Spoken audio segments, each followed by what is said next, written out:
Hey Geekly, Kukai Wafer here, and honestly, you might want to order a double for this one, so pull up a stool. We have got a massive story to unpack today, one involving industry titans, billions of dollars, and a quote so corporately cold it might just freeze your drink.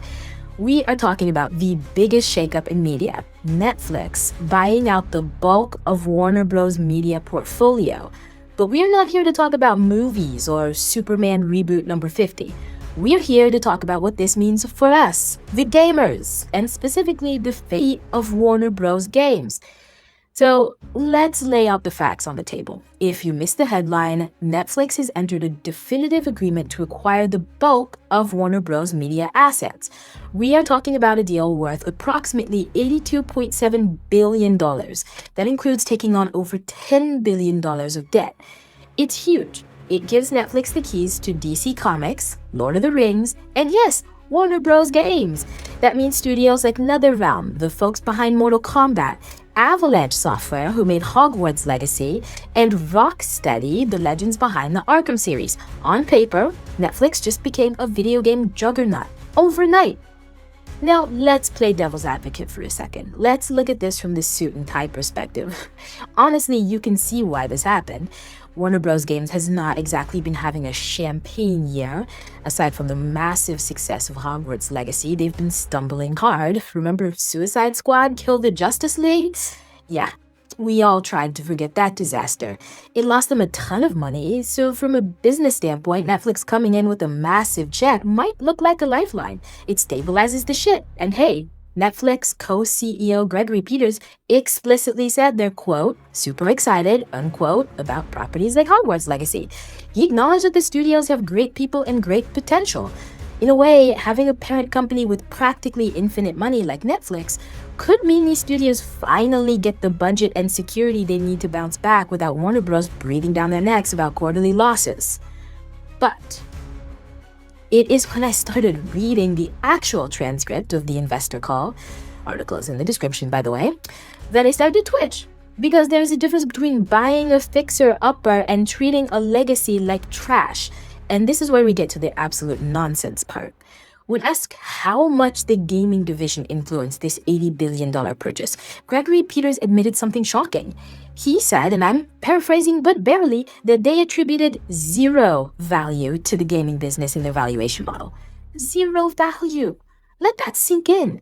They looked at the house that Batman Arkham built. They looked at the cultural institution that is Mortal Kombat. And in their spreadsheet, they put a big, fat zero. He called it relatively minor compared to the grand scheme of things. And yet, in the very same breath, he says they're super excited to incorporate the properties those studios built. Do you smell the hypocrisy, Geekly? Because it reeks. They're telling us to our faces that the artistry, the mechanics, the studios, and the developers are worthless to them financially. They don't care about the craft of making a AAA video game. What they care about is the IP. They want the Harry Potter brand name, but they don't seem to value the team at Avalanche who actually made the game fun. This is the classic streaming mindset infecting our hobby. To Netflix, a game isn't an interactive masterpiece, it's just another piece of content to keep you subscribed for another month. My biggest fear is they're not going to fund the next big Arkham game because that takes 5 years and costs $200 million. No, they're going to take these legendary studios and force them to turn out smaller, simpler titles that fit neatly into the Netflix mobile app. They want the nostalgia bucks. They want to throw the Lego games on the service and call it a day. It feels like they're stripping a luxury car for parts. They're saying, we love the engine you built, but we don't think the mechanic is worth paying. It's cynical, it's dismissive, and frankly, it's insulting to every developer at Rocksteady and NetherRealm who have spent decades building these legacies.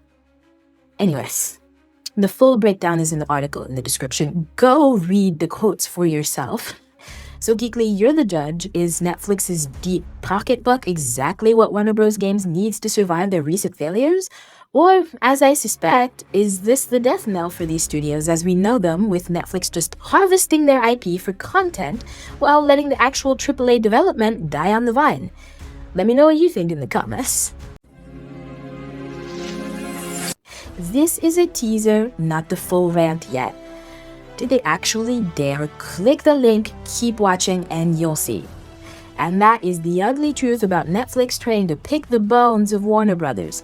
If you dig the honesty, hit that like button, subscribe, and sound off in the comments. Do you trust them with these franchises?